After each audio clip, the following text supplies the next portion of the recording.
Good morning again, and welcome to another edition of the recovery process from I lost my wallet in the Philippines, now what?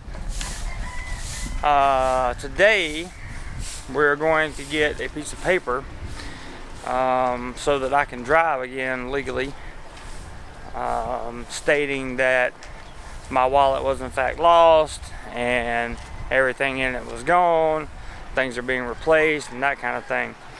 I will give you more details very shortly as we go through the process.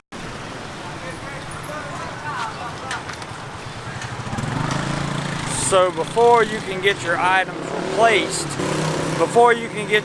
replaced here in the Philippines, you need an affidavit of loss.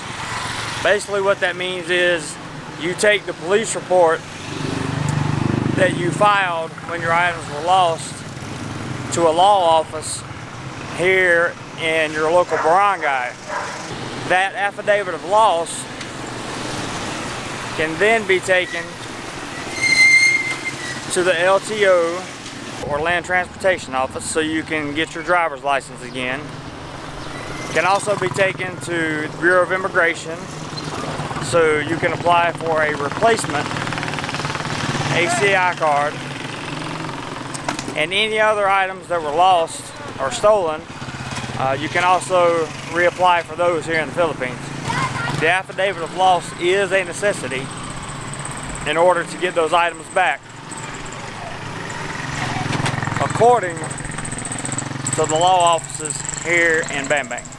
And as soon as I get home, I'm going to show you the affidavit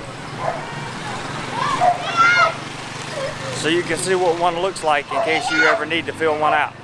Okay guys, so what you're looking at now is the police report that I originally filed in Santa Fe when the wallet was stolen, and it basically just goes over the information that I gave the police officers. It tells them what was stolen and approximately what time, the day, that kind of thing. So that's the initial report. Okay, now we're looking at the affidavit that I filed today.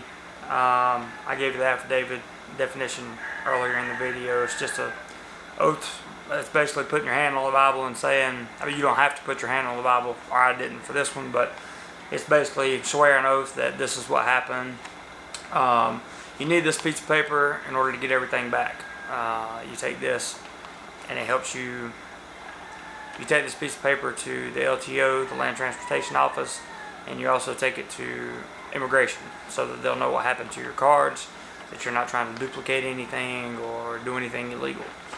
And it basically just says that it has my name, it has of course the Republic of the Philippines and where it came from. It's an affidavit of loss. It basically goes over the police report again, and then it just says that they have a witness there. There's a seal in the bottom left hand corner, as you'll see.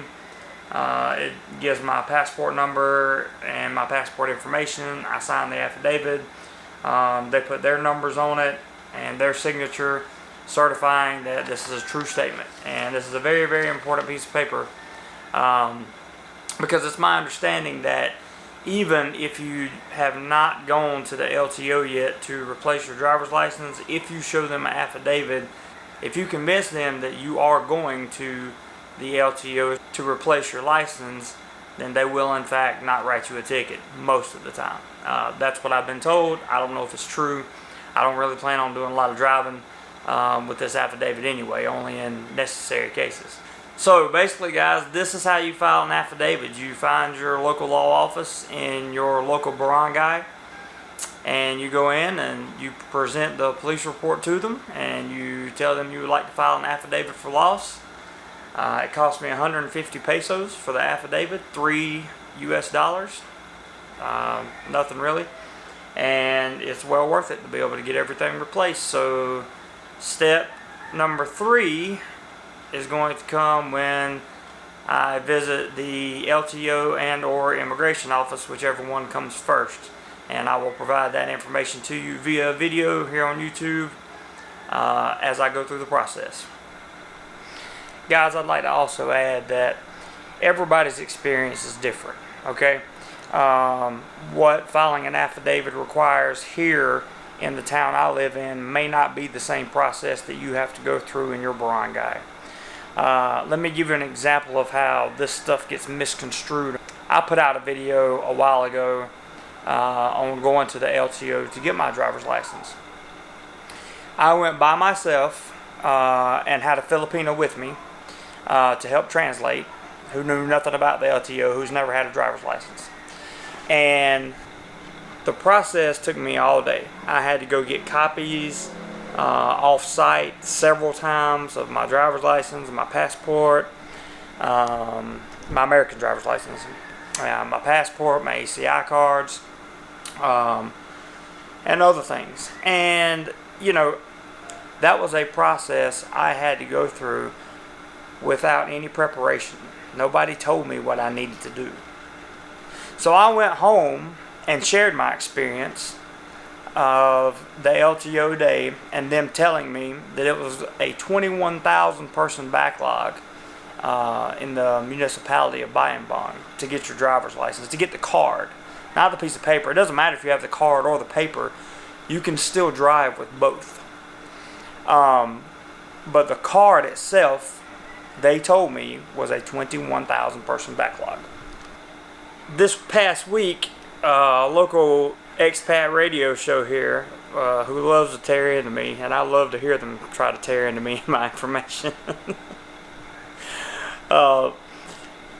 told everybody that I didn't have any idea what I was talking about. If I was nice to people, I could get things accomplished, because they took an expat with them and maybe some other people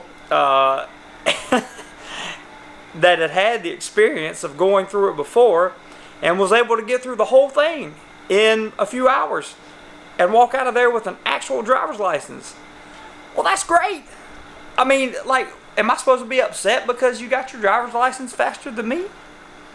Do you want a gold medal or a ribbon because you got your driver's license faster than I did? I mean, I don't understand what the point of even mentioning that was to anybody.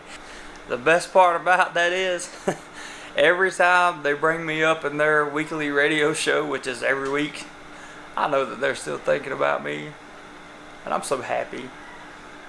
I'm loved. It feels awesome. So I'm just telling you, they could have simply said, look, this was my experience in getting my driver's license at the LTO. They didn't have to throw my name in it.